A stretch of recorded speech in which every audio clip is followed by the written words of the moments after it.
In 1707, a British fleet sailed home from war. They knew their latitude. They did not know their longitude. 4 ships crashed into the Scilly Isles.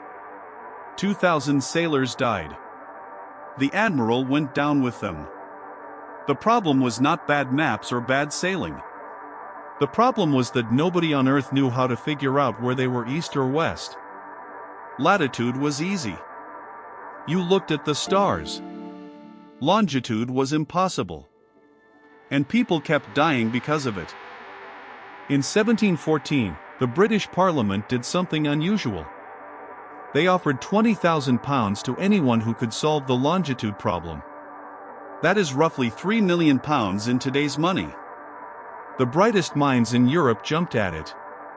Astronomers were confident the answer was in the stars. Track the moon, measure angles, do some math, and you would know your position. Simple. Except it was not simple at all. Enter John Harrison. He was not a scientist. He was not a professor. He was a carpenter who happened to also build clocks. His idea was absurdly simple. If you know what time it is at your starting point, and you know what time it is where you are now, the difference tells you your longitude. You do not need stars. You need a clock. A clock that works on a rolling ship in salt air and temperature swings. Nobody had ever built such a clock. Harrison decided he would. The astronomers had their own method. It was called lunar distance. You measured the angle between the moon and specific stars. Then you did about 4 hours of calculations with a book of tables. If the sky was clear and your math was perfect, you got your longitude. If it was cloudy, you got nothing. Harrison's clock did not care about clouds.